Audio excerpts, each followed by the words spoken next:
CM ഉയർത്തിയത് വളരെ ഗൗരവമായിട്ടുള്ള മറ്റു വിഷയങ്ങളാണ്. അപ്പോൾ അൻവർ ഉന്നയിക്കുന്നത് ആർക്ക് വേണ്ടി എന്നുള്ളതും പരിശോധിക്കുമോ?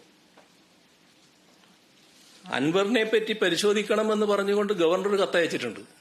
ഈ പറഞ്ഞ മറ്റു കാര്യങ്ങൾ പരിശോധിക്കുന്ന കൂട്ടത്തിൽ. അതെ.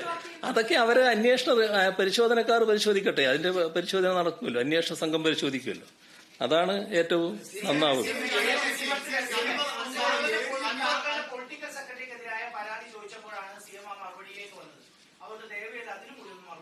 എന്താ സംശയം? അദ്ദേഹം CPIM-ന്റെ സംസ്ഥാന കമ്മിറ്റി അംഗമാണ്. പാർട്ടി നിയോഗിച്ച് എന്റെ ഓഫീസിൽ പൊളിറ്റിക്കൽ സെക്രട്ടറി അദ്ദേഹം പ്രവർത്തിക്കുകയാണ്. മാതൃകാപരമായ പ്രവർത്തനമാണ് അദ്ദേഹം നടത്തുന്നത്. ഒരു തരത്തിലുള്ള തെറ്റായ കാര്യവും അദ്ദേഹത്തിന്റെ പക്കലില്ല. ആര് പറഞ്ഞാലും അതെല്ലാം അവജ്ഞയോട് തള്ളിക്കളയുന്നു എന്നുള്ളതേ ഉള്ളൂ. ഒരു പരിശോധനയും അക്കാര്യത്തിൽ ആവശ്യമില്ല.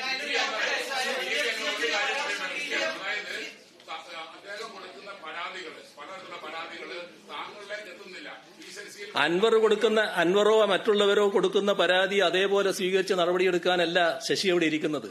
ഈ സർക്കാരിന് നിയമപ്രകാരം സ്വീകരിക്കാൻ പറ്റുന്ന നടപടി മാത്രം എടുക്കുന്നതിനാണ് അത് അവിടെ ഇരിക്കുന്നത്. അല്ലാത്ത നടപടി സ്വീകരിച്ചാൽ ശശിയല്ല ആരായാലും ആ ഓഫീസിൽ ഇരിക്കാൻ പറ്റില്ല. നിയമപ്രകാരമുള്ള നടപടി മാത്രമേ സ്വീകരിക്കാൻ പറ്റൂ. ഞാൻ പറഞ്ഞു തീരട്ടെ, നിങ്ങളെന്തിനാ ധൃതിപ്പെടുന്നത്?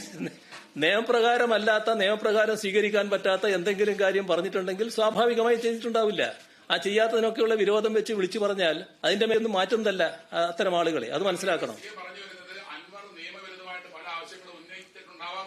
അതെനിക്കറിയില്ല. അദ്ദേഹം പോയിട്ട് പറഞ്ഞു, അത് കേട്ടില്ല എന്ന് പറയുന്നുണ്ട്. അതുകൊണ്ടാണ് ഞാൻ പറഞ്ഞത്. എന്താ പറഞ്ഞതെന്ന് നോക്കണം.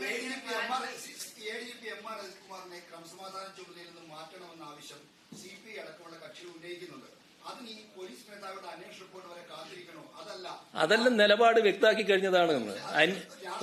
ഒരാരോപണം വന്നു എന്നുള്ളതിന്റെ മേലെ മാത്രം ആരെയും ഒരു സ്ഥലത്തും മാറ്റില്ല.